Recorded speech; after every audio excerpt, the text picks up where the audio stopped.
let's get into our first review this week, which of course is from the legend in his own time, Future, with his new album, High of Life. So how Future, how old is this guy now? Is he in his 30s? He's still in his... Future. He must be fairly young still, right? Future, of course. Full name, Nevadius? Was it Nevadius? Nevadius. Yeah, Demon Wilburn. He is 36. Oh, okay. He'll be 37 later this year. He has a hell of an output, doesn't he? Sure does, yeah. I think this is his, as far as studio albums go, this is his 8th. Yeah. He did reissue his debut album, Pluto, the same year, as Pluto 3D, which had a different track list and some rearranging. I do have Pluto 3D. Did not buy Pluto. Has a couple of EPs out there. Has 5 retail mixtapes. Super Slimy and Beast Mode 2 are both really good. Actually, we should say 4 because Super Slimy 2 has not actually been released yet. Oh, yeah. Actually, Beast Mode 2 is available on CD. I may need to get that somehow, if possible. And then he has just so many mixtapes. That's right. Plus, he did the soundtrack album for Superfly. Okay. And he did the Drake thing, What a Time to Be Alive, the Drake collaboration, which is a great, really, really, really solid album. Some great songs on it. So he's one busy guy. Yeah, absolutely. Yeah, What a Time to Be Alive with Drake. Would you say, like, amongst those albums, there's like a big difference in style or direction? I mean, the thing is, like, if I could play you like some songs from Pluto, that are completely different from this. So, okay. And I think even like some of his earlier mixtape stuff, which you've probably heard in GTA 5. Oh yeah. Like Coding Crazy and that other song that's in GTA. I can't remember the name of it. It's pretty different. I think at some point, probably around DS2, Dirty Sprite 2, he kind of became depressed, I think. Oh, yeah?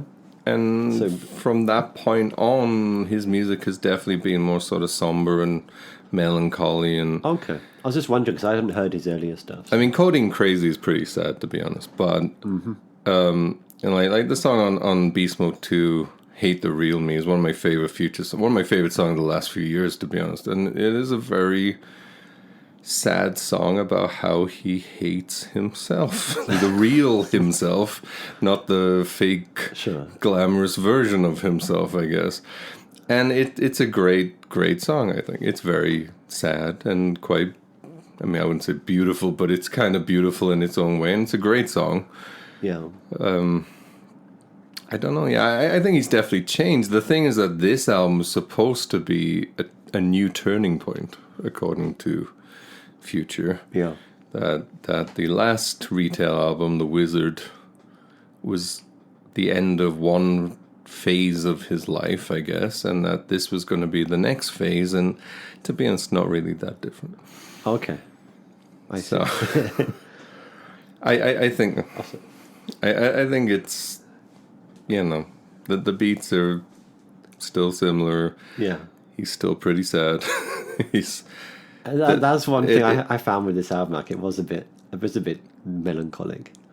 I mean, his music has been pretty melancholic for a while, to be honest. I mean, originally this album was going to be called Life is Good after the song with Drake, but obviously with the way the world is now, that would probably be a bad album title. That would be a bad choice. Yeah. Yeah. Life's good if you're rich and you don't have to worry about working. Yeah. Yeah. But, I mean, this album went in at number 1. Yeah. Right? As did the last 4 or 5? 6th in a row. Okay. 6th number 1 in a row.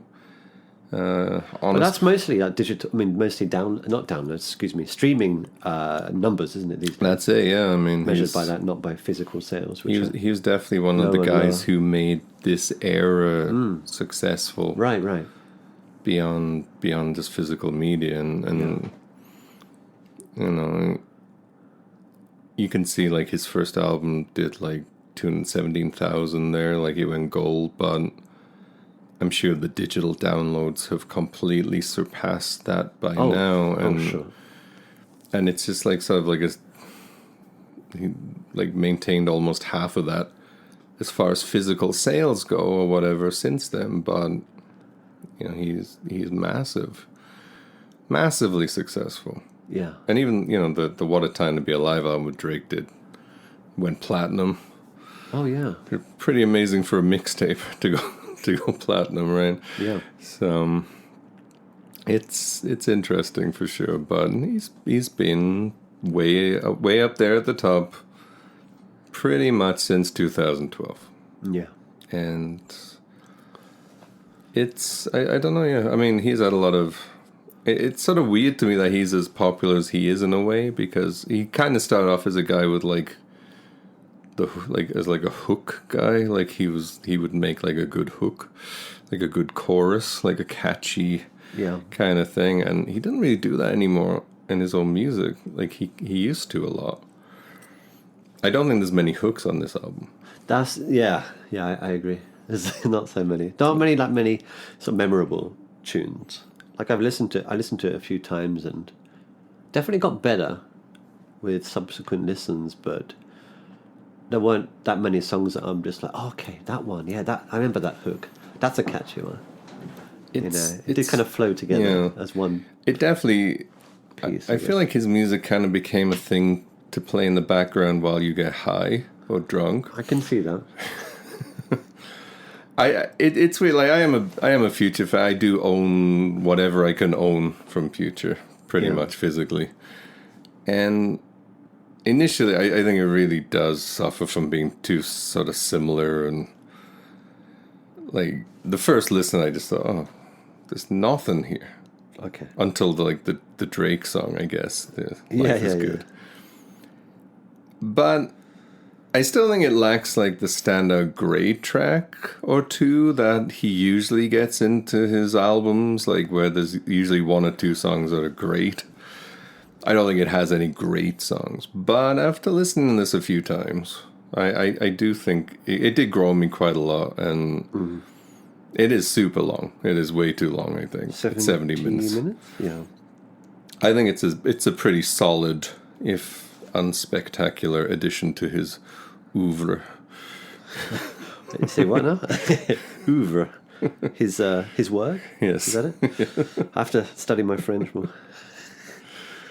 But, you know, because there's so many songs, because it's so long, there's actually, as the more I listen to it, the more I was adding, like I always make a list of songs I like best, or songs that stand out to me, and actually I have a really long list because there's so many songs on this album, so it's initially I didn't like much of the first half or the first 2/3 even, but like listening more and more, like I ended up really liking Solitaires and Riding Strikers, Hard to Choose One, Trillionaire. These songs all be and Up the River. I think it's kind of the turning point where it becomes a much better album. Like the second half. Yeah, I think felt that too. Too Comfortable is great. I think Accepting My Flaws is really good. Life is Good is obviously good. Last Name is really good. Tycoon is really good. So it kind of became a thing where I just started liking it more and more, and that's not something I was expecting. It's not like, I don't know, like we talked about before how I didn't like I didn't like Siamese Dream by Smashing Pumpkins the first time I listened to it. And then, that. I was like, whoa. And then I listened to it a few times, and then it just, every time I listened to it, just got better and better up to the point where... I can see this being a grower too, yeah. Like, I did not expect that kind of response from this album, but in its own way, it kind of is for me. So... The more I listen to it, the more I like it. And the fact that I can get it on CD, which is not always the case with Future stuff, I think I might still. I did get The Wizard. I think this is better than The Wizard, his last studio album. Oh, yeah. So, in that case, you'd have to get it. I guess so. For collection's sake. Yes. Completionism. The mighty collection. I have to get Beast Mode 2 if I can. I did not know that was out on CD. Beast Mode 2 has some great songs. Okay. And, yeah, Pretty happy to see that, according to Wikipedia. Let's see if that's true or not. But I don't know. Yeah, it's nothing groundbreaking or special. Obviously, I think, like, looking through his studio albums, like, I think DS2 is better. Obviously, I think Future, the self-titled album, is better. I think Hndrxx is better. But Hndrxx spelled HND. no, Future Hndrxx is one of his many pseudonyms. Okay. And I think those are all better than this. But and certainly, like, something like Pluto has songs that are like You Deserve It is a great song. And yeah, like, the thing with Future, a lot of his songs came for free. You know, a lot of his best songs are on mixtapes or. So he just released that it was completely free to get. Completely. That's incredible. Like Coding Crazy. You have to be very confident just to just chuck stuff out there, right? You know. I think like Lil Wayne did the same thing when he became like the biggest rapper in the world. Like, his best stuff was kind of the stuff he was giving away for free. Wow. He was just pouring out mixtapes, and then, like, he put out the Carter 3, which is a really good album. Yeah. And then it kind of just dried up. Yeah. But he went through a spell of giving out all these mixtapes for nothing that were just great.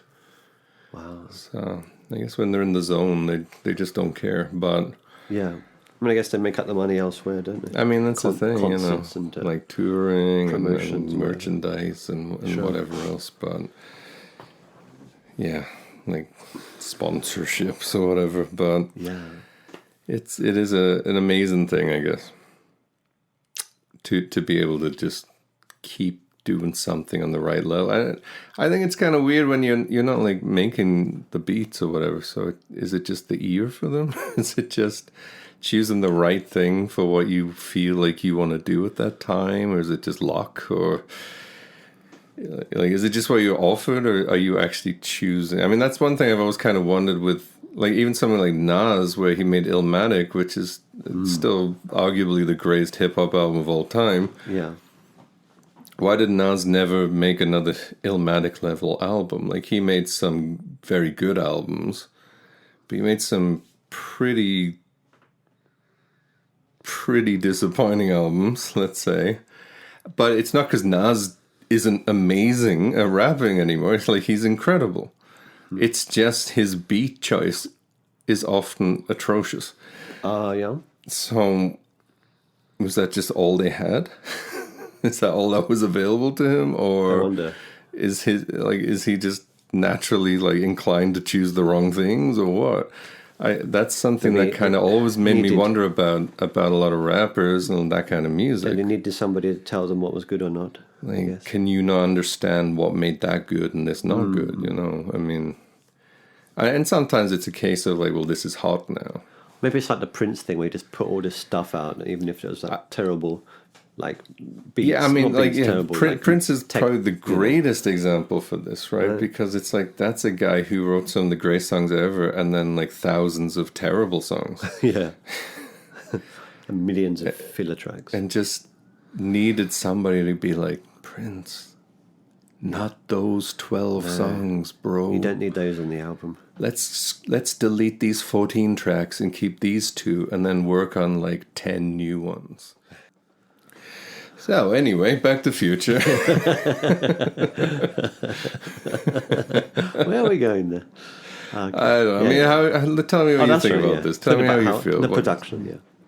I really like this. Was the first song, I guess, that made me feel like, oh, there's something here, and then it sort of bloomed out from that a little bit. Quite a lot more songs that I like, but I think that last third in particular is definitely the kind of the strongest part. Even though it's the sort of most somber, kind of saddest section. Bottom heavy album, isn't it? Really? It is really. And with more listen, there are a few songs near the front that I liked, but for the most part, I think probably,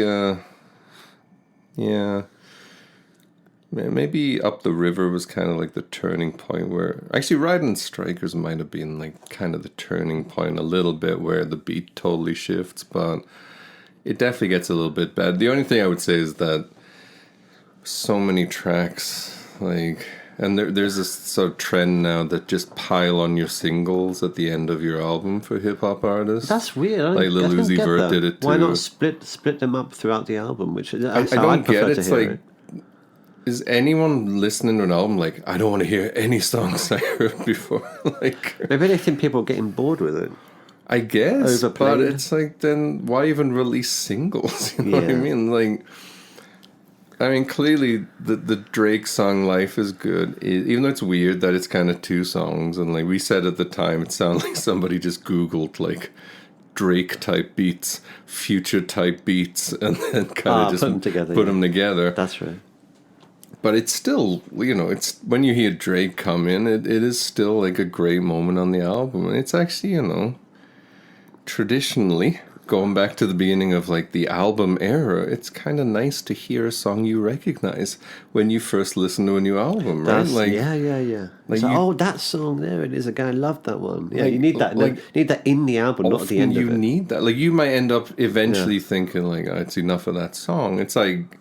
Sure. But if, you know, when I think of being like a kid and like getting like, I don't know, anything, right? From like Appetite for Destruction, like you needed Welcome to the Jungle and Sweet Child of Mine there because those. Oh yeah. You know, those are the songs you kind of want to hear. Like Under the Bridge, like when you buy Blood Sugar Sex Magic, that is quite a difficult album to immediately get into, I think. But as long as Under the Bridge is there, sure, and Breaking the Girl, at least you have something, very right? Good point. Very good point. So it's especially for an album this long, I don't see why it would be a problem to include that song. Yeah, no, that's my major issue. I mean, that's my biggest issue with it, just the length of it, the number of tracks, which makes it, despite things sounding better and better as you listen to it, it does. Things get lost, you know, like you start to forget the names of tracks, which parts you like. You know, you'd have to just listen to it so many times to figure out its strengths. It's not an immediate album. Certainly not. And the thing is, I don't think there's anything like awful on it or really bad. Oh, but, yeah. But they're definitely like could easily cut out like 4 or 5 tracks. Could have put those on another mixtape. Well, exactly, right? 100th mixtape. Exactly, yeah. And even like putting the remix of Life Is Good on, which I think Future's verse is actually better on the remix than the one on the actual single. Yeah. It's just so long with like the baby there and little baby. Who the fuck that is? How many different babies are there? I look at like little babies. Like, is that like Baby from Cash Money? Like, oh no, that's a new little baby, I guess.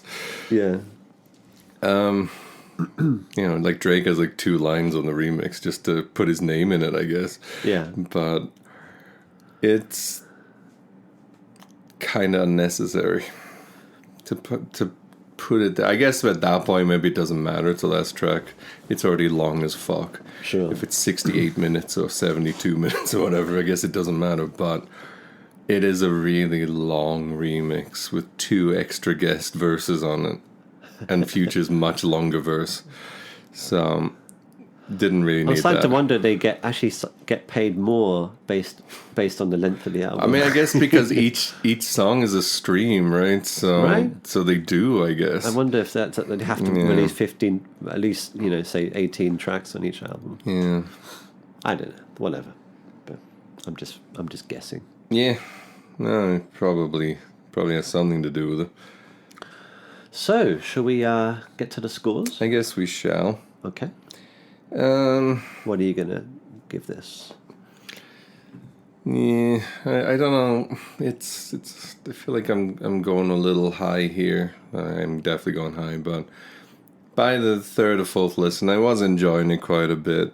I'm gonna go a very, very light 4. Okay.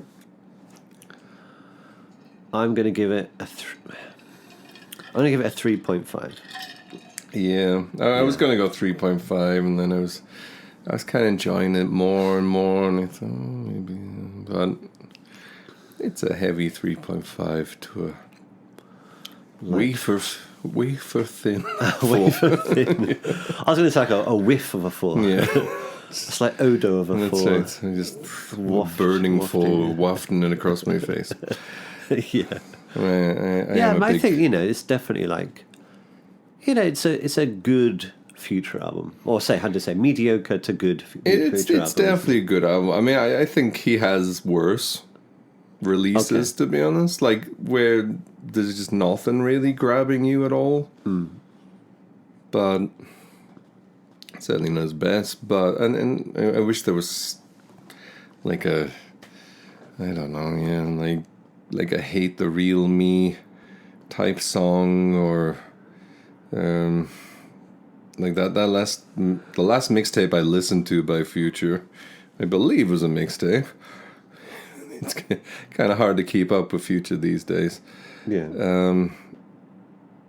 Oh, Jesus Christ, I can't even remember which one. Save Me had like Shotgun, which was great, and there's another really great song on that.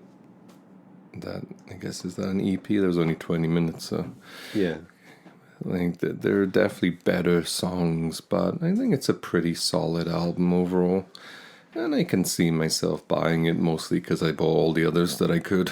Yeah. But, yeah. At least one thing with it being so long, it's not like just 6 songs repeating over and over again. That's true.